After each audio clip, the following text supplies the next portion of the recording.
গল্প বুড়ো সুনির্মল বসু। এখানে দেখো ঠিক শব্দটি বেছে নিয়ে লিখতে হবে। উত্তরে হাওয়া বলতে বোঝায় হাওয়া যখন উত্তর দিক থেকে বয়ে আসে এমনভাবে ড্যাশ কালে হাওয়া বয়। কোন কালে? শীতকালে হাওয়া বয়। চলো লিখে নাও তোমরা। এবার আমরা পরের প্রশ্নে যাব। থুরথুরে শব্দটির অর্থ ড্যাশ। এখানে থুরথুরে বলতে কী বোঝানো হয়েছে?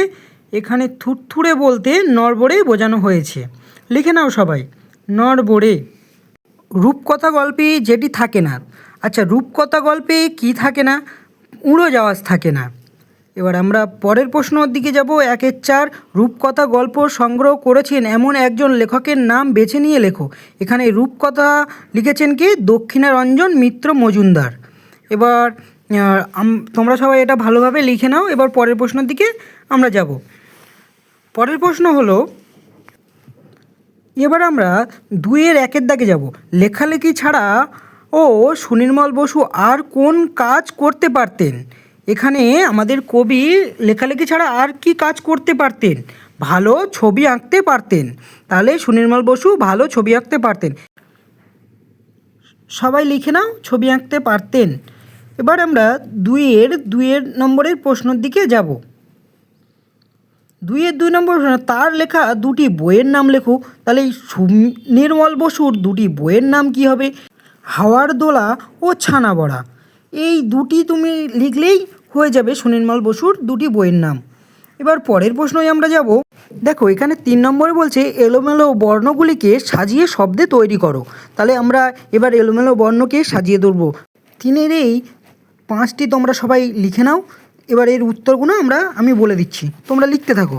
দেখো প্রথমের উত্তরটা যেটা হবে রূপকথা, 2 নম্বরে যেটা হবে রাজপুত্তর, 3 নম্বরে যেটা হবে পক্ষীরাজ মন পবন, 4 নম্বর, এবং 5 নম্বরে হবে আজগুবি। তোমরা সবাই এটা দেখে দেখে লিখে নাও ভালোভাবে। এবার আমরা 4 নম্বরের প্রশ্নের দিকে যাব। অন্তমিল আছে এমন 5 জোড়া শব্দর কবিতা আমাদের খুঁজে বার করতে হবে। একটা দেওয়া রয়েছে বাঁধা ও ধাঁধা। দেখো প্রথমে হবে উত্তুরে থুরথুরে, তারপরে তুমি দেখতে পাবে ঝোলা ভোলা, যক্ষীরাজ পক্ষীরাজ, দারখানা কারখানা, এগুলো তুমি দেখতে পাবে। এবার পরের প্রশ্ন 5 নম্বরের দিকে আমরা যাই। বাক্য বানাও। তাহলে আমাদের কী করতে হবে? বাক্য বানাতে হবে। প্রথমটা দেওয়া আছে, শীতকালে হাওয়া বইছে। কেমন হাওয়া? শীতকালে কেমন হাওয়া বয় সেটা তোমাকে বলতে হবে। এখানে দেওয়া রয়েছে শীতকালে উত্তরে হাওয়া বইছে। তাহলে শীতকালে কি হচ্ছে? উত্তরে হাওয়া বইছে। এবারে আমাদের 2 নম্বরের প্রশ্নটা করতে হবে। গল্প বুড়ো ডাকছে। কেমন বুড়ো? থুরথুরে গল্প বুড়ো ডাকছে। এভাবে তোমরা তাহলে লিখে নাও এগুলো। এবার 5-এর 3 নম্বরের প্রশ্নের দিকে যাই। গল্প বুড়োর মুখ ব্যথা। এখানে মুখ ব্যথা কেন সেটা তোমাকে লিখতে হবে। মুখ ব্যথা কেন গল্প বুড়োর? চেঁচিয়ে চেঁচিয়ে গল্প বুড়োর মুখ ব্যথা হয়ে গেছে। তাহলে কী হয়েছে? চেঁচিয়ে চেঁচিয়ে মুখ ব্যথা হয়ে গেছে। এবার পরের প্রশ্ন, গল্প বুড়োর ঝোলা আছে। কোথায় ঝোলা? অ্যাকচুয়ালি ঝোলাটা কোথায়? গল্প বুড়োর কাঁধে ঝোলা আছে। তাহলে গল্প বুড়োর কোথায় ঝোলা আছে? কাঁধে ঝোলা আছে। এবার 5 নম্বর প্রশ্নটা দেখো। দেখবি যদি আয়। কিভাবে আসার কথা এখানে বলা হয়েছে? কিভাবে আসার কথা বলা হয়েছে? দেখবি যদি জলদি আয়। এখানে জলদি আসার কথা বলা হয়েছে। বর্গীর জ ল দয়সী, জলদি আয়। তাহলে কি হবে? জলদি আয়। এবার আমরা পরের প্রশ্নের শব্দার্থগুলো একটু ভালোভাবে তোমরা পড়ে নেবে। এবার আমরা 6-এর প্রশ্নের দিকে চলে যাব। ক স্তম্ভর সঙ্গে খ স্তম্ভ মেলাতে হবে।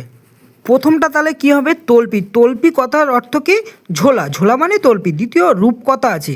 রূপকথাটা কি হবে? কাল্পনিক গল্প। রূপকথা মানে কাল্পনিক গল্প। এটা 1 হবে তবলি ঝোলা, 2 রূপকথা কাল্পনিক গল্প। ভোর। ভোরেরটা তাহলে কি হবে? ভোরেরটা হবে বিহানে। তাহলে ভোরে মানে বিহানে। তাহলে কী আছে? এরপরে আছে পবন। পবন মানে কি? বাতাস। তাহলে পবনটা বাতাস হবে। তারপরে সত্তর। সত্তর মানে দ্রুত। এটা 3 হবে বিহানে, 4 পবন হবে বাতাস, 5 হবে সত্তর মানে দ্রুত। তাহলে তোমরা এইভাবে লিখে নাও। এবার আমরা পরের প্রশ্নের দিকে যাব। সবাই লিখে নিয়েছো তো? ঠিক আছে। পরের প্রশ্ন হচ্ছে, তাহলে 7-এর দাগের উত্তর কী হবে? আমরা 7-এর দাগের উত্তর এইভাবে ঠিক লিখতে পারি। যেমন শিবম ডাক ছেড়ে, ছেড়ে মানে চিৎকার করা, আর তার ভাইকে ডাক ছেড়ে আহ্বান করা। তাহলে শিবম ডাক ছেড়ে তার ভাইকে ডাক ছেড়ে আহ্বান, একটা ছেড়ে হলো চিৎকার করা আর একটা ছেড়ে হলো আহ্বান করা। তারপর 8 নম্বরের প্রশ্নই এর শব্দজুড়ি থেকে নিয়ে বিশেষ্য বিশেষণ আলাদা করা। এবার প্রথমে আমাদের জানতে হবে বিশেষ্য কী। বিশেষ্য বলতে কোনো কিছুর নাম বোঝায়, বিশেষ্য বলতে কি কোনো কিছুর নাম বোঝায়। এবং বিশেষণ বলতে কি বোঝো সেটা নিশ্চয়ই জানতে হবে। বিশেষণ বলতে সেই নামের দোষগুণ বোঝায়। এখানে 10 লেখা আছে, এটা দয়কার মধ্যাংশ হবে, দোষগুণ বোঝায়। ঠিক আছে, তোমরা লিখে নাও ওটা বিশেষ্য মানে কি আর বিশেষণ মানে কি। এবারে আমরা জেনে নেবো এখানকার মধ্যে বিশেষ্য কোনটি আর বিশেষণ। তল্পি, তল্পিটা তাহলে কি, তল্পিটা এখানে দেখে নাও, তল্পি, জোলা, শীত, রাজপুত্র, কারখানা, এগুলি সব তাহলে কি বিশেষ্য। বিশেষ্য তাহলে এগুলো সবগুলি। এবার বিশেষণ তাহলে এর মধ্যে কোনগুলো আছে সেগুলো তোমাদের লিখে নিতে হবে। এগুলো আগে লিখে নাও, তারপরে ওগুলো তোমাদের লিখে নেবে তোমরা, আমি দেখিয়ে দিচ্ছি তোমরা লিখে নেবে। চলো বিশেষণ এবার কোনগুলো, উত্তুরে, থুত্থুরে, জলদি, আজগুবি, সফর, এগুলো হলো তাহলে বিশেষণ। তাহলে বিশেষ্য কোনগুলো আর বিশেষণ কোনগুলো এগুলো তোমরা জেনে গেলে। চলো কয় শয়ে রয়েছে এমন 5টি বর্ণ, এগুলো লিখে নাও। ক্রিয়ার নিচে দাগ দাও। ক্রিয়া বলতে কি যে পদগুলির দ্বারা কোনো কাজ করা বোঝায় সেগুলিকে ক্রিয়াপদ বলে। কি বলে? ক্রিয়াপদ। তাহলে এখানে আছে বইছে হাওয়া উত্তরে, তাহলে বইছে ক্রিয়া শব্দ, এটা প্রথম উত্তর বইছে। ডাক ছেড়ে সে ডাকছে, তাহলে এখানে দুটি আছে, একটি হচ্ছে ছেড়ে আর একটি ডাকছে, দুটি তাহলে ক্রিয়া শব্দ। এবার এই দুটির মধ্যে পার্থক্য আছে। একটি হলো ছয়িকা রয়িকা ছেড়ে, এটি হলো অসমাধিকা ক্রিয়া, এবং ডাকছে মানে সমাধিকা ক্রিয়া। এখানে ডাকছে হচ্ছে কি এই ক্রিয়াটা কি সমাধিকা ক্রিয়া। প্রথম বানানটা ঠিক করে নিই, ওটা ভুল আছে। এবং তিন নম্বরে আমরা কি দেখব? 3 নম্বরে আমরা দেখতে পাবো আয়রে ছুটে ছোট্টরা, তাহলে আয়রে ছুটে ছোট্টরা, এখানে তাহলে কোনটা ক্রিয়াপদ হবে? ক্রিয়াপদ তাহলে কোনটা? এখানে ক্রিয়াপদ হচ্ছে তোমার আয়টা তাহলে কি ক্রিয়াপদ। আর একটা কোনটা আছে? ছুটে, আয় আর ছুটে। এবং 4 নম্বরে আছে দেখবি যদি জলদি আয়, তাহলে এখানকার মধ্যে কোনটা ক্রিয়াপদ?